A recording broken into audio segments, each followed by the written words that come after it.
Spirituality is important, but religions? Not so much. Whether you choose to follow Hinduism, Islam, Christianity, or any other major religion, the choice to become a follower of a major religion will not increase your spirituality and growth, but hinder it. Here are 10 reasons why you don't need religion. 1. Absolute obedience. There may be no greater authoritarian regime than traditional religious institutions. These institutions are designed to rule all of your free will, and they do this on purpose. The more their followers resemble sheep, the easier they are to command. Religions are built to make you docile and weak, so that they can actively preach their teachings and philosophies without worrying about dissent. 2. Spirituality is for the uneducated. If you have any sort of higher education, then you should be well educated enough to know that religion and spirituality do not truly add to your awareness of the universe. Religion does everything in its power to lower your understanding of consciousness, by bottling the meaning of the universe into a book with 1,000 rules that need to be followed. This burdens your mind with false notions, giving you none of the truths you seek. Here's a brilliant quote from Carl Sagan. How is it that hardly any major religion has looked at science and concluded, this is better than we thought? The universe is much bigger than our prophet said, grander, more subtle, more elegant? Instead they say, no, no, no. My God is a little God, and I want him to stay that way. A religion, old or new, that stressed the magnificence of the universe as revealed by modern science might be able to draw forth reserves of reverence and awe hardly tapped by the conventional faiths. 3. Filled with pedophiles. You know how churches and other religious institutions regularly ask for donations and contributions? The cold hard truth is that every dollar you donate to these churches is another dollar that goes in the pockets of an organization that is known to protect pedophiles. Hundreds of Catholic teachers and priests have been outed as pedophiles, harming young boys and girls, yet the Pope and the Church continue to keep them on board.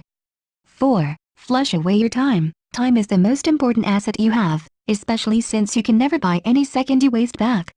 The problem with religion is that it takes a whole lot of time if you want to turn yourself into a devoted Catholic, but you are wasting this time learning concepts that could take a fraction of the time to understand. So much of what religions teach is just nonsense, with repetitive rituals like going to church and repeating prayers, and memorizing an ancient book that nobody actually listens to. Richard Dawkins describes why Bible isn't necessarily evil, but just plain weird. To be fair, much of the Bible is not systematically evil but just plain weird, as you would expect of a chaotically cobbled together anthology of disjointed documents, composed, revised, translated, distorted and improved by hundreds of anonymous authors, editors and copyists, unknown to us and mostly unknown to each other, spanning 9 centuries. 5. You were probably born into it. Answer this question: why are you currently following the religion you follow? There is an incredibly high chance that your answer is that it's the religion that you were born into. You inherited the religion from your parents, who taught you to worship their God for their sense of security.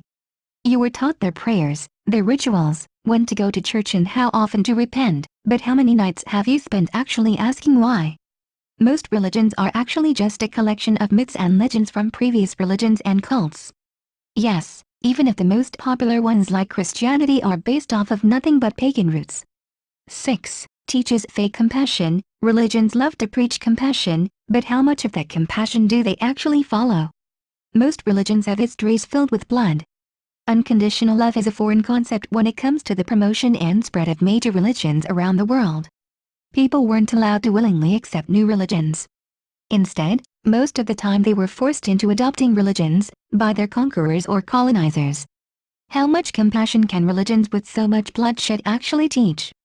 The God of the Old Testament is arguably the most unpleasant character in all fiction, jealous and proud of it. A petty, unjust, unforgiving control freak. A vindictive, bloodthirsty ethnic cleanser. A misogynistic, homophobic, racist, infanticidal, genocidal, filicidal, pestilential, megalomaniacal, sadomasochistic, capriciously malevolent bully. 7. Incest. One thing that most religious leaders these days won't willingly admit is that the religions are built off of foundations of inbred social networks. Religions actively promote incest and marrying and breeding within your small communities or extended families. This way, it is easier to keep beliefs contained, and easier to grow a stronger community of believers. Religions thrive off of creating the us vs them mindset, which is why so many religions are always at war with each other. Writer Steve Pavlina describes it best. If you're one of the saved, blessed, or otherwise enlightened individuals who stumbled upon the one true belief system, then supposedly everyone else remains in the dark. Certain religions are overtly intolerant of outsiders, but to one degree or another, all major religions cast non-subscribers in a negative light. This helps to discourage members from abandoning the religion while still enabling them to proselytize. The main idea is to maintain social structures that reward loyalty and punish freedom of thought. 8. You lose spiritual understanding. A giant misunderstanding when it comes to religions is that they will enhance your spirituality. However, the truth is quite the opposite. By forcing yourself down the throat of a single religion, you inherently prevent yourself from understanding more than one perspective or spiritual philosophy. Your spiritual understanding immediately loses depth, because you have blocked yourself off from the other theologies and perspectives on life. 9. You will fear it. The number one way religions market themselves is through fear. They teach us to be afraid of a big man in the sky judging our every action. And like any lesson, fear is the worst way to teach it. Because instead of actually learning the difference between right and wrong, and why evil actions are things we shouldn't do, we are instead taught to just fear the judgment of our actions. We do not learn why it is bad to hurt or steal from or cheat others, only that we should make sure that we do not get caught doing it. Here's a brilliant passage from philosopher Bertrand Russell in his essay Why I Am Not a Christian. Religion is based primarily upon fear. It is partly the terror of the unknown and partly as the wish to feel that you have a kind of elder brother who will stand by you in all your troubles and disputes. Fear of the mysterious, fear of defeat, fear of death. Fear is the parent of cruelty, and therefore it is no wonder if cruelty and religion have gone hand in hand. It is because fear is at the basis of those two things. In this world we can now begin a little to understand things, and a little to master them by help of a science, which has forced its way step by step against the opposition of all the old precepts. Science can help us to get over this craven fear in which mankind has lived for so many generations. Science can teach us, and I think our own hearts can teach us, no longer to look around for imaginary supports, no longer to invent allies in the sky, but rather to look to our own efforts here below to make this world a fit place to live in, instead of the place that the churches in all these centuries have made it. 10. Filled with hypocrisy. There are only two paths once you become a religious person, idiocy or hypocrisy. There's no in-between. You can choose to either blindly swallow all the stupid drivel that the priests tell you at Mass, or you can tell yourself that it is all wrong, but still choose to follow it. Either way, you have no way to get out of this with your dignity intact. You don't need religion to have morals. If you can't determine right from wrong, then you lack empathy, not religion.